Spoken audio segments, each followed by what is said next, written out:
Trending story kwa jioni hii inatokea kwenye viunga vya wekundu wa Msimbazi Simba, mitaa ya Msimbazi Kariakoo. Klabu ya Simba bwana, tunafahamu kwamba imethibitisha kwa makubaliano maalum kuachana na aliyekuwa meneja wao raia wa Bulgaria Dimitar Pantev, ambaye kimsingi alikuwa akifanya kazi ya ukocha, ila kutokana na kutokukidhi kwa vyeti vyake, qualifications zake kuwa kama kocha mkuu, imepelekea tambulisho kama meneja kwenye kikosi hicho, na ndiye ambaye alikuwa kocha mkuu kiuhalisia, ila katika makaratasi alikuwa anatambulika kama meneja. Sasa Simba imeachana na Dimitar Pantev, hilo tunalifahamu, lakini kuna maswali mengi magumu ya kujiuliza juu ya kuachana na Dimitar Pantev katika vitu vingi. Of course, taarifa hii binafsi nilikuwa nayo kwa maana ya tangu siku ya jana. Yes, tangu siku ya jana kutoka katika baadhi ya vyanzo vyangu vya kuamini kwamba Dimitar Pantev yupo katika wakati mgumu na muda wowote anaweza katimuliwa kazi yake, kwa maana hiyo kazi ya umeneja. Lakini sikuileta hapa kwa sababu nilijua at any time, muda wowote ule, kocha Dimitar Pantev anaweza katimuliwa. Ndicho ambacho kimetokea, na hivi karibuni Simba anaelekea katika mchezo wa ligi kuu dhidi ya Mbeya City katika uwanja wa Meja Jenerali Samuyo. Kwa hiyo katika mchezo huo atakuwa kocha Suleiman Matola. Kwa hiyo ni taarifa ambayo binafsi haikunistua, kwa sababu nilikuwa nafahamu kwa vyanzo kwamba muda wote kocha anaweza kuondolewa. Lakini kuna bado maswali mengi ambayo tunaweza tukajiuliza. Mimi binafsi nilijiuliza, na wewe pengine ungeweza kujiuliza, lakini kwenye mitazamo, kila mmoja anatoa mtazamo wake. Nimeona watu wanatoa mitazamo mbalimbali. Of course, hii ni story ambayo niliposti pia kwenye ukurasa wangu wa Instagram, na niliposti kwa mfumo wa swali, kwa maana ya kufukuzwa kwa kocha, unaona ni big yes au big no. Watu wamejaribu kutoa mitazamo yao, lakini maeneo mbalimbali pia nimeona mitazamo ya watu tofauti ambao wamejaribu kuexpress juu ya hili. Anyways, kitu kikubwa ambacho kimepelekea kocha Dimitar Pantev au meneja Dimitar Pantev apoteze kazi yake ni matokeo aliyoyapata ya kimataifa. Iko ndo kitu kikubwa, matokeo aliyoyapata, kwa maana tunafahamu Simba amepoteza mechi zake zote mbili za kwanza na timu ambazo ilionekana kwamba ingekuwa rahisi kwa yeye kuchukua alama. Standard ya Simba viongozi wanaifahamu kwamba ni kushinda mechi zake za nyumbani, hata za ugenini kwa wale wapinzani ambao wanaonekana na waweza. Kwa hiyo kwenye grupu lao wakiliangalia, wanaona wapinzani ambao hakuna doubt kwa wao kuchukua alama ni Petros, Atletico de Luanda endapo Simba atakuwa nyumbani, na kwa Stade Malien wanaweza kuchukua hata ugenini. Lakini hizo alama zote zimeshindikana kuchukua, mwisho siku wanaburuza mkia katika kundi. Kutokana na matokeo hayo, ikawa tayari imemweka kwenye kipengele kigumu kocha, ndo hivi kama ambavyo tumesikia, kwa maana ametimuliwa. Sasa miongoni mwa maswali magumu ambayo tutajiuliza, binafsi naangalia hili swala katika engo mbalimbali. Kwanza, kuwa na Dimitar Pantev mwenyewe.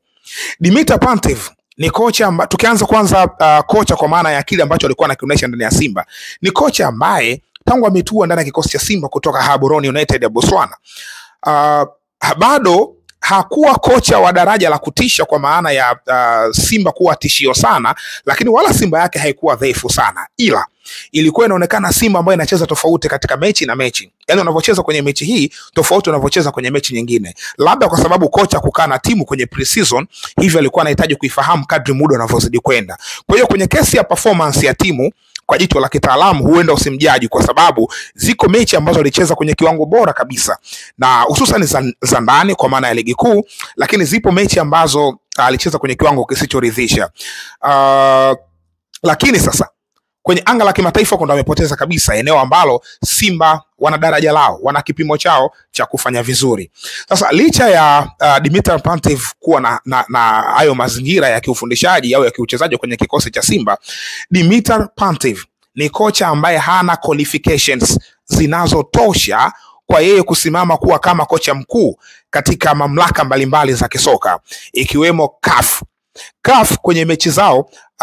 Leseni ambayo anayo Dimitar Pantev ilikuwa haitoshi kusimama kama kocha mkuu kwenye mechi za CAF, na hiyo haijaanzia hapa. Tangu akiwa na kikosi cha Orapa United, maana msimu uliopita alikuwa kwenye Confederation, alicheza Confederation akiwa na Orapa United na hakuwa kocha mkuu. Kulikuwa kuna kocha mwingine pale raia wa Botswana ambaye alikuwa kocha mkuu, yeye alikuwa anahesabika kama meneja, kama ambavyo ilitokea ndani ya Simba.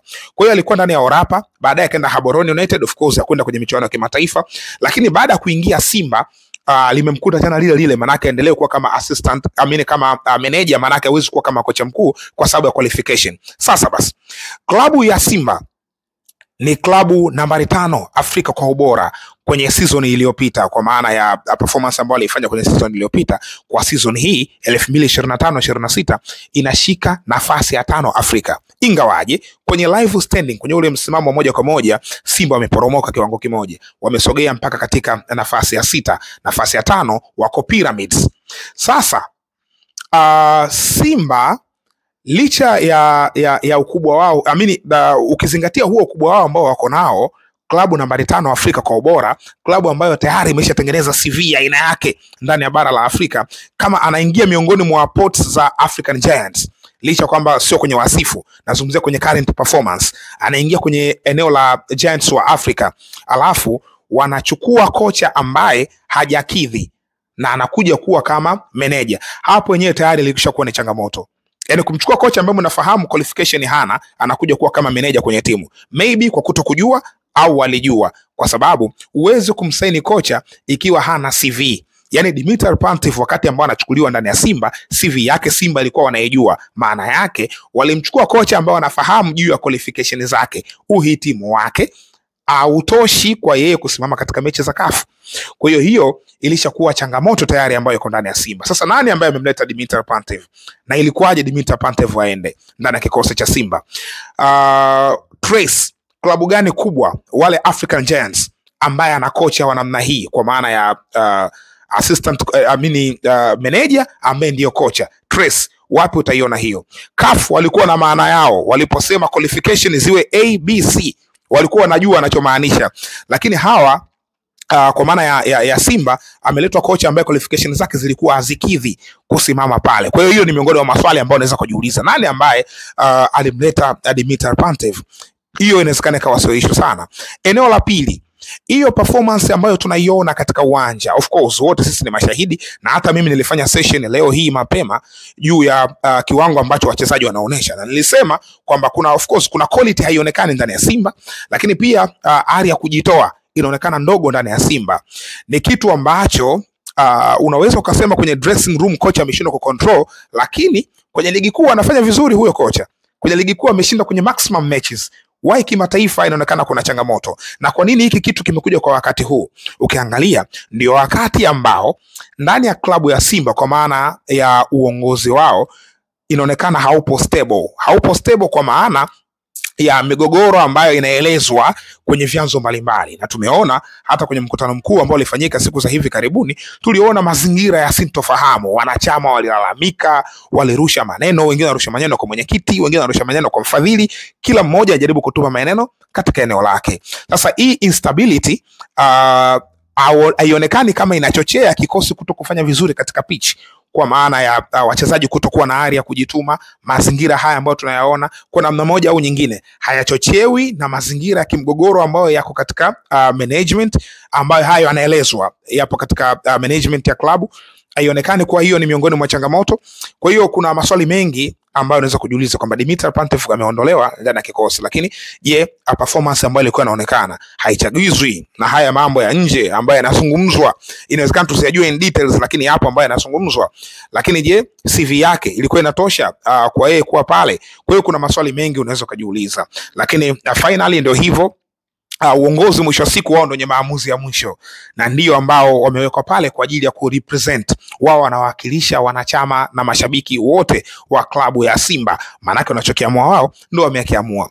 What next ni kwenda kutafuta kocha mwingine ambaye anatosha kwenda kukaa pale kwa maana ya kwenye kikosi cha Simba. Ingawaje taarifa ambao wameitoa Simba ni kwamba kwa sasa Suleiman Matola ambaye anakidhi, manake ana vigezo vya kusimama katika mechi zote za ndani na kimataifa, ndiye ambaye atakwenda kuwa kocha kwa wakati huu. Huyu ni kocha wetu mzawa, kwa maana ni kocha wa nyumbani, ni kocha ambaye anafahamu tradition, anafahamu vitu vingi kutoka kwenye klabu ya Simba kwa sababu alicheza hapo, amekaa hapo kwa muda mrefu, anafahamu identity nyingi. Huenda ikawa ni fursa kwa yeye kuonesha alichonacho kwa ajili ya Simba kufanya vizuri ndani na nje kwa maana ya kimataifa. Kwa hiyo linabakia kwa Suleiman Matola na nafasi ya kuthibitishia umma kwamba qualification ambazo yuko nazo sio kwa bahati mbaya. Ni kocha ambaye amesoma na anakidhi kuwa kocha mkuu ndani ya kikosi cha Wekundu wa Msimbazi, klabu yenye wasifu na historia ya aina yake ndani ya Tanzania na nje ya mipaka ya Tanzania. Hilo ndo kubwa zaidi ambalo nilitaka kushare kwa wakati huu. Wewe kwa nafasi yako unaweza kutoa comments ya nini ambacho umekiona. Unaona ni sawa tu Dimitar Pantev kutimuliwa, yes ilikuwa inastahili, au unaona hakukuwa na sababu ya kumtimua Dimitar Pantev? Weka kwenye comment hapo. Lakini ukumbuke kwamba Dimitar Pantev ilikuwa tayari kuna baadhi ya majina alishayawasilisha kwenye uongozi, kwa maana ya majina ambayo anataka yasajiliwe kwenye dirisha dogo linalokuja. Tulishazungumza baadhi yao hapa, kina Tabo Maponda ni miongoni mwa nyota ambao alikuwa akizungumzwa. Lakini kwa kuondoka kwa Dimitar Pantev, huenda kwa moja unakwenda kusitisha mpango wa kuwasajili hao nyota ambao Dimitar Pantev walikuwa kwenye short list yake ya kuwahitaji kufanya nao kazi ndani ya kikosi cha Simba. Mazingira ndio yako hivyo. Anyways, comment yako ni ya muhimu, lakini siwezi kuacha hivi. Lazima niwakumbushe juu ya swala zima la wale wote ambao wana uhitaji wa spare za bajaji, za pikipiki na guta. Sehemu sahihi ya kupata hizo spare ni ABY Genuine Spare Parts ndani ya Kariakoo pale mtaa wa Mafia na Sikukuu, ndio ambao wanapatikana. Yes, ukienda pale namba za simu nimekuwekea hapo, wapigie tu utapata spare nzuri. Unasafirisha mikoani, bei zao ni nafuu, wanauza pia kwa jumla na reja.